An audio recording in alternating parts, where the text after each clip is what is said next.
Bismillahirrahmanirrahim. Alhamdulillahilladzi khalaqal khalqa biqudratihi wa azzahum bi sayyidina Muhammadin sallallahu alaihi wasallam nabiyhi wa rasulih. Ashhadu an la ilaha illallah wahdahu la syarika lah al-'adilu fi hukmihi wa ashhadu anna sayyidana Muhammadan abduhu wa rasuluhul masduqu fi jami'i ahwalih. Sallallahu wa sallama ala sayyidina Muhammadin habibihi wa khalilih wa ala alihi wa ashabihi wa dhurriyyatihi wa atba'ihi. Amma ba'd. Yang kita hormati dan kita cintai para habaib dan para alim ulama, para muhibbin, hadirin, hadirat rahimakumullah.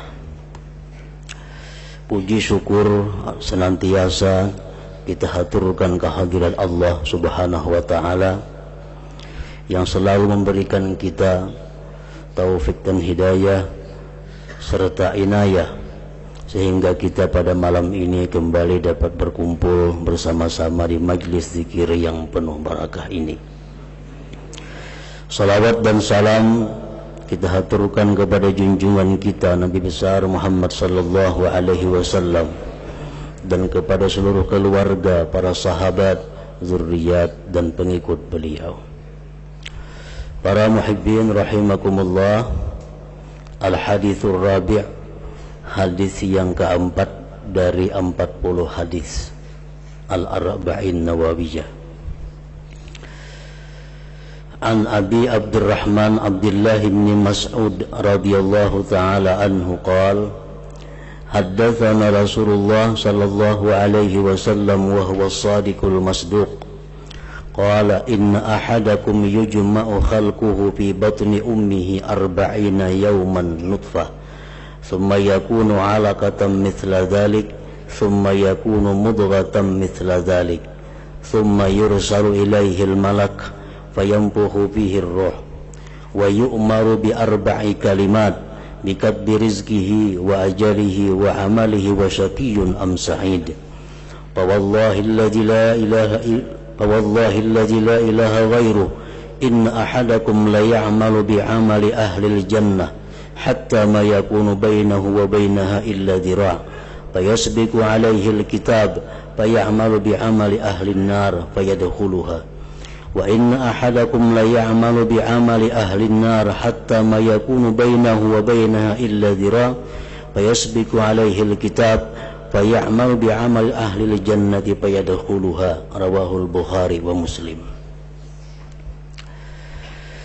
Dari Abi Abdurrahman Abdullah bin Mas'ud, beliau berkata, telah menghadiskan kepada kami Rasulullah sallallahu alaihi wasallam. Beliau Rasulullah orang yang benar dan dibenarkan. Beliau bersabda, inna ahadakum yujma'u khalquhu fi batni ummihi 40 yawman nutfatan. Sesungguhnya salah seorang kamu dihimpunkan kejadiannya di dalam perut ibunya, dalam rahim ibunya 40 hari berupa nutfah, berupa sperma atau air mani.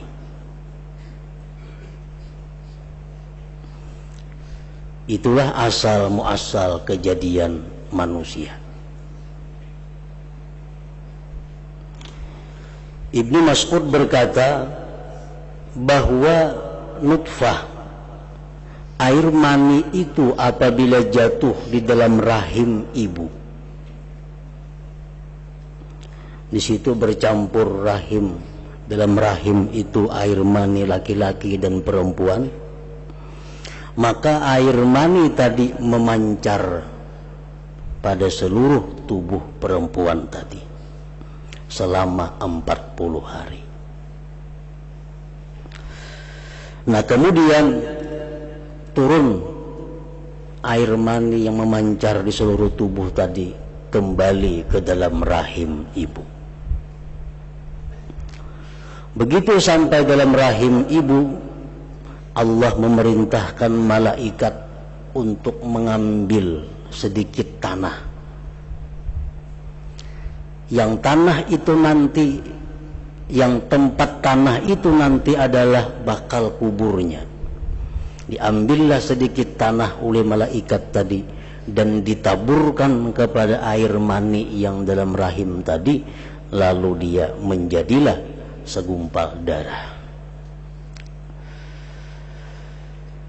Summa yakunu alaqatan mithla dzalik, kemudian jadilah dia segumpal darah selama 40 hari juga. Summa yakunu mudghatan mithla dzalik, kemudian jadilah segumpal daging 40 hari pula.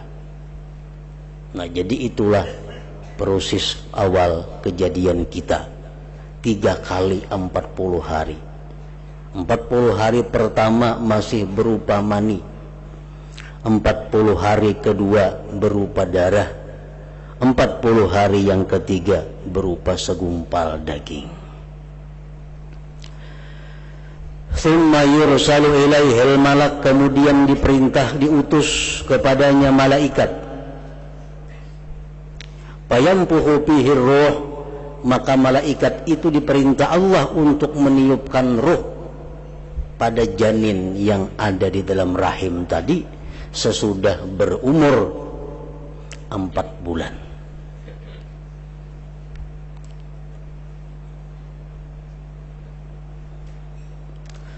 Nah, maka mulai itulah si janin ini bergerak dan hidup di dalam rahim ibunya. Nah, para muhibbin rahimakumullah, apa yang kita baca tadi banyak menimbulkan hikmah, banyak menimbulkan ilmu-ilmu, baik ilmu fikih ataupun ilmu tasawuf. Di dalam fikih contohnya, bagaimana kalau seseorang perempuan itu mengandung, kemudian keguguran kandungannya, maka bagaimana ini kandungan diperlakukan? Nah, maka ahli fikih menjelaskan tergantung bagaimana bentuknya keguguran itu.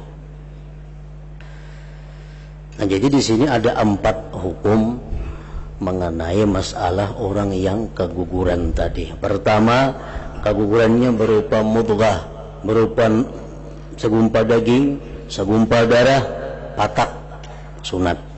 Ibarat dibuang aja, gak ada apa-apa. Yang kedua, bila mana keguguran itu sebelum 4 bulan, belum lagi umurnya 4 bulan, ini dalam parut, tapi sudah berbentuk. Nah, 4 bulan, belum lagi umur 4 bulan, cuma sudah berbentuk. Itu dikafankan, dipatak, wajib. Yang ketiga, sesudah umur 4 bulan keguguran. Sesudah umur 4 bulan keguguran dan tidak ada tanda-tanda hidup.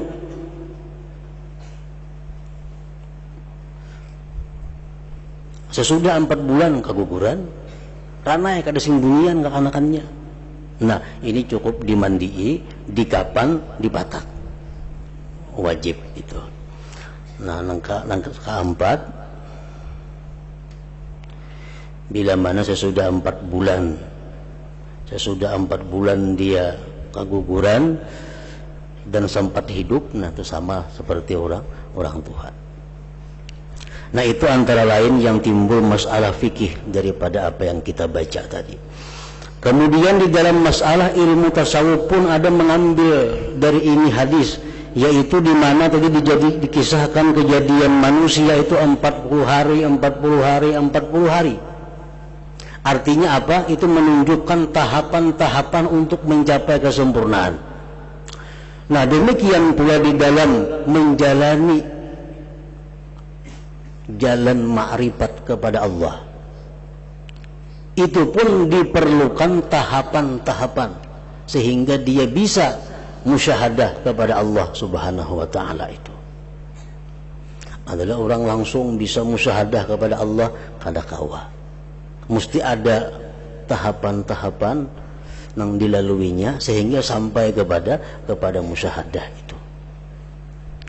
Mulai daripada musyaratah dahulunya, lalu hanyar muraqabah, imbah muraqabah lalu muhasabah, habis muhasabah muaqabah, habis muaqabah itu ada mujahadah, habis mujahadah itu ada lagi muhadarah, habis muhadarah itu ada mukasyafah, hanyar bisa sampai kepada musyahadah. Nah, jadi kadakawa kita menjalani musyahadah kepada Allah langsung kadakawa. Sebabnya apa? Mulai penciptaan diri kita pun ada tahapan-tahapan sebagaimana yang dikisahkan, dihadiskan oleh Rasulullah sallallahu alaihi wasallam tadi. Nah, kemudian lagi dari ilmu fikih, bagaimana hukumnya seseorang yang menggugurkan kandungannya. Ini pun diambil dari hadis ini juga. Kalau menggugurkan kandungan yang sudah hidup bayinya, itu jelas sudah dosa besar. Misal janin dalam perutnya sudah bagarak, sudah hidup, nah digugurkan, itu dosa besar. Kada ada khilafnya lagi ulama itu. Sepakat mereka mengatakan bahwa menggugurkan janin yang sudah hidup itu adalah termasuk pembunuhan ngarannya. Sebagaimana diriwayatkan dalam sebuah hadis, an-nasikta ya'ti yaumal qiyamah yastaghithu wa yunadi annal madlum fa yata'allaqu bi ummi wa yaqulu ya rabbi sal hadhi lima qataltani fa yaqulu Allah ta'ala lima qatalti wa qad haramtu qatlan nafsi bighairil haqq. Ya malaikati sallimuha li malik khazinin nar yahbisu fi jubbil ahzan fatughallu yaduha ila unukiha wa yulda'u tawqu wa silsilatu fihi wa tushabu ila nar fayarmiha malik fi jubbil ahzan. Bahwa anak nang digugurkan itu pada hari kiamat minta tolong dan berteriak, anal mazlum, akulah orang yang dizalim.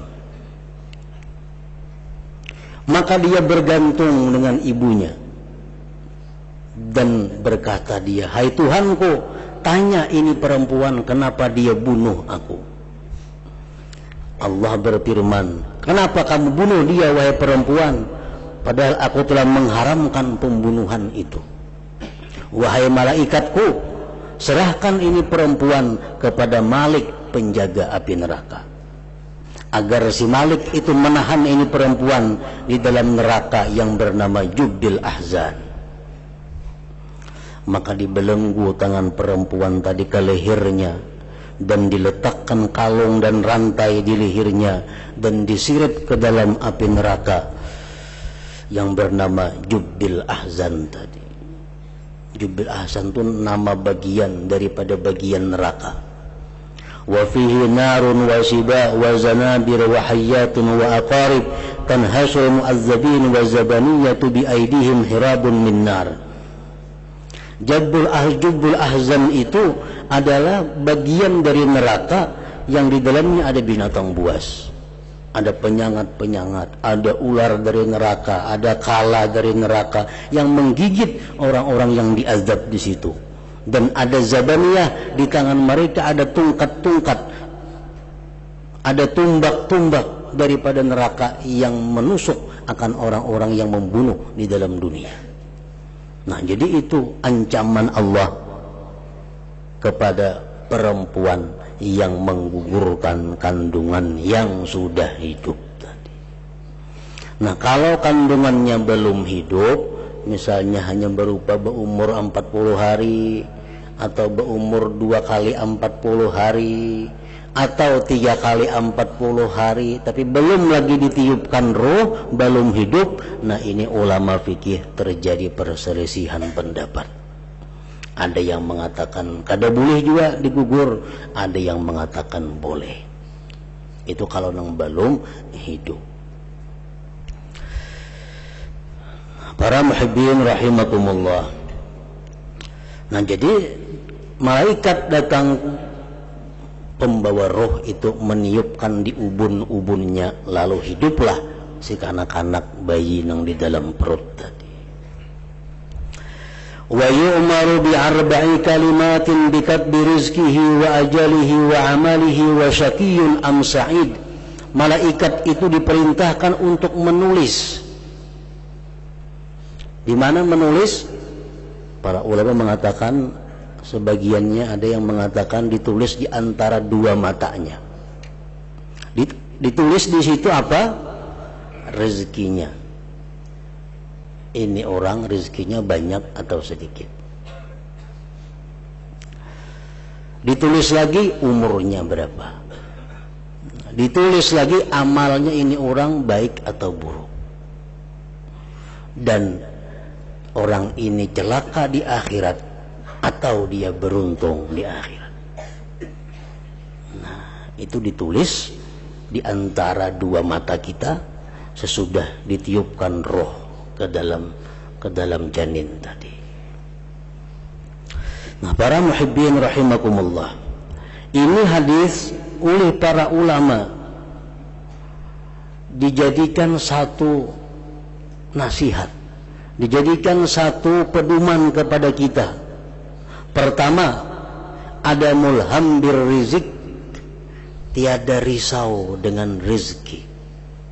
Kenapa? Karena sudah ditulis oleh malaikat dengan perintah Allah Subhanahu wa ta'ala. Jadi rezeki kita itu sudah ditulis oleh Allah, sudah ditentukan oleh Allah, banyak atau sedikit. Bagaimanapun kita berusaha, kada akan melebihi daripada apa yang ditakdirkan oleh Allah. Bagaimanapun kita risau dengan rezeki kita, kada akan melebihi daripada apa yang ditentukan oleh Allah Subhanahu wa ta'ala. Nah, para ulama menjelaskan, ma qaddarallahu laka fahuwa yasilu ilaik bisababin awjadahu lak wa ma la yuqaddiru laka fala yasilu ilaik. Ini mengenai rezeki. Sesuatu rezeki yang sudah ditakdirkan Allah kepada engkau pasti akan sampai kepada engkau, dan Allah akan menciptakan caranya untuk mendapatkan rezeki itu. Jadi kada perlu risau dengan rezeki. Kayak apa kina anakku, kayak apa kina ini, kada perlu risau. Allah sudah menetapkan rezekinya dan Allah mengulahkan cara untuk mendapatkannya. Rezeki kita misalnya pada hari Selasa kita dapat rezeki 1 juta rupiah. Nah, ketentuan Allah demikian umpamanya. Allah mengulahkan jalan datangnya itu kayak apa supaya dapat 1 juta. Nah, jadi buat apa kita merancang, buat apa kita bersusah payah memikirkan rezeki ini? Bagaimanapun pintarnya kita, bagaimanapun susah payahnya kita, kada akan menambah apa yang ditetapkan oleh Allah Subhanahu wa ta'ala.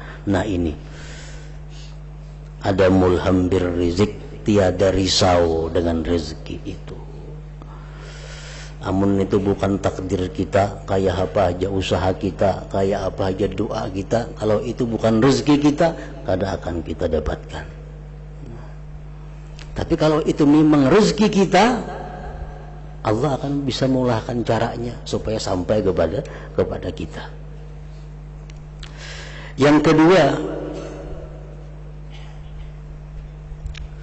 ditulis celaka atau kita ini beruntung di akhirat maksudnya. Nah, ini memberikan kepada kita satu nasihat. Adamul farah bisyai' ma lam ya'lam annahu sa'id fil akhirah. Tiada gembira dengan sesuatu apa jua pun selama belum tahu bahwa kita ini beruntung di akhirat. Apapun yang ada kita miliki, apapun rezeki yang datang kepada kita, kita jangan terlalu gembira sebelum kita tahu bahwa kita ini beruntung kada di akhirat. Kalau sudah tahu kita beruntung di akhirat, ayo hidup hendak berlapang-lapang, ayo hidup hendak berami-rami, ayo hidup hendak banyak istirahat dan santai. Kalau sudah kita tahu bahwa kita ini beruntung di akhirat. Nah, selama kita belum tahu kita ini di akhirat masuk neraka atau ke surga, hendaknya kita selalu risau dengan itu. Selalu memohon kepada Allah agar kita dijadikan orang-orang yang beruntung.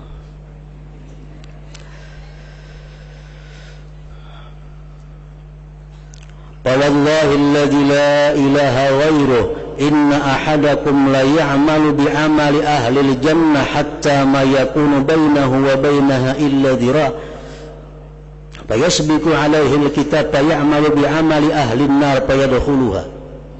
Sesungguhnya salah seorang kamu beramal dengan amal ahli surga sehingga tidak ada jarak antaranya dan surga itu kecuali satu hasta. Orang ini amaliyahnya amaliyah surga, gawiannya beribadah, sembahyang, baca Quran untuk ilmu, sehingga jarak dia dengan surga hanya sehasta lagi. Artinya jaraknya hanya mati. Kalau mati ke surga. Maka terdahulu atasnya ketentuan Allah, pada orang ini dalam catatan Allah masuk neraka. Nah, maka beramallah dia dengan amal ahli neraka, maka dia masuk ke dalam neraka.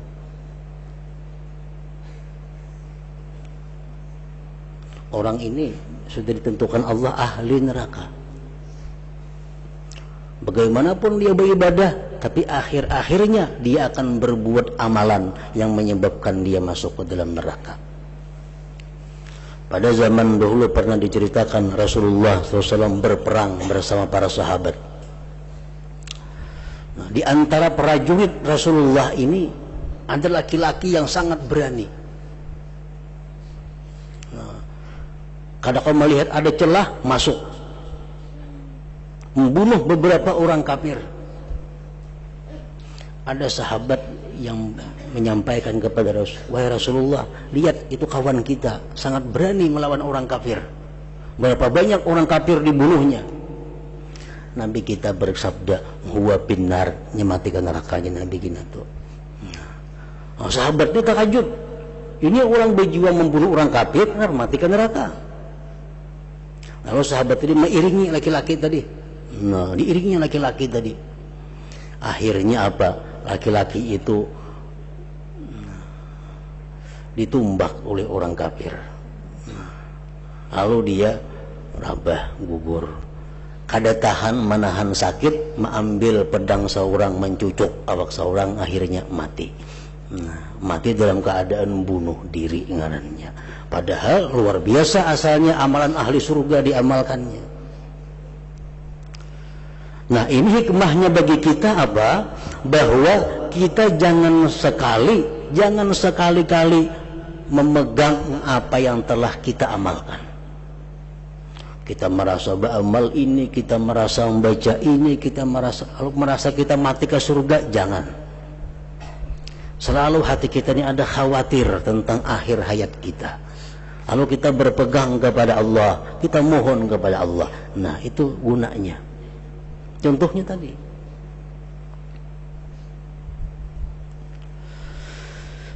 Wa inna ahadakum la ya'malu bi'amali ahli an-nar hatta ma yakunu bainahu wa bainaha illa dhira' fayasbiqu 'alaihi al-kitab fay'amalu bi'amali ahli al-jannah fayadkhuluha.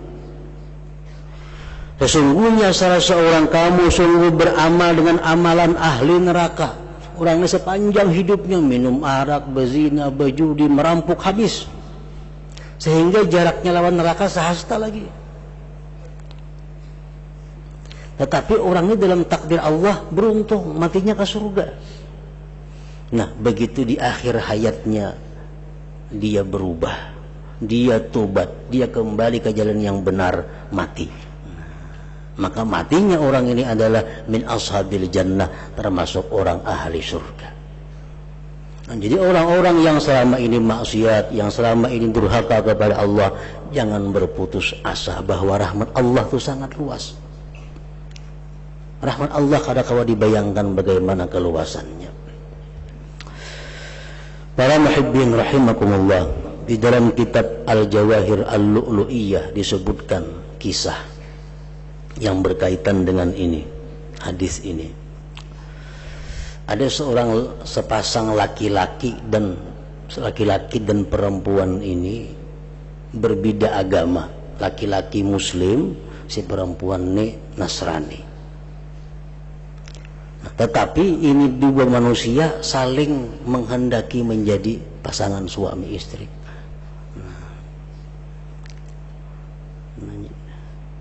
Namun si laki-laki ini kada wani melamar karena beda agama. Nah, jadi karindangan nang bini ini karindangan lawan lakian ini karindangan lawan binian itu. Cuma berbeda agama. Nah, akhirnya garing si laki-laki ini.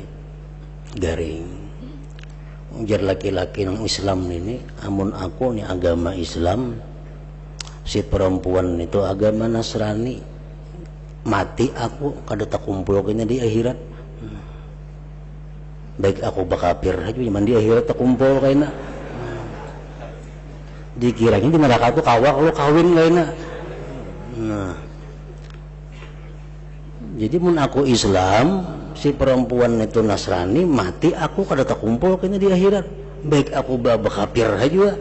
Nah, supaya di akhirat kena tak kumpul bakapir si laki-laki tadi mati.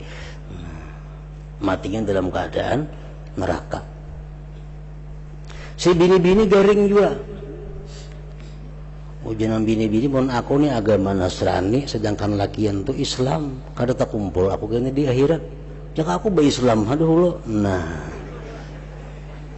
Islam si bini-bini itu mengucap 2 kalimat syahadat mati.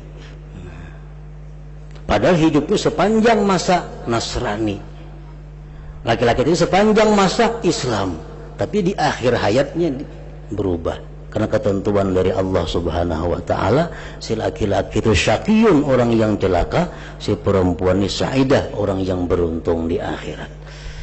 Nah, jadi kita kada akan bisa menentukan nasib seseorang, nasib diri kita sendiri sebelum kita di akhir hayat itu. Rasulullah SAW seringkali berdoa kepada Allah agar ditetapkan iman, terutama menghadapi sakaratul maut itu. Karena disitulah ujian terakhir seorang manusia.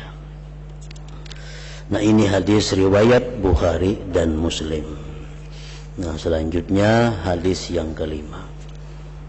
Ila hadratin Nabi sallallahu alaihi wasallam al-Fatihah.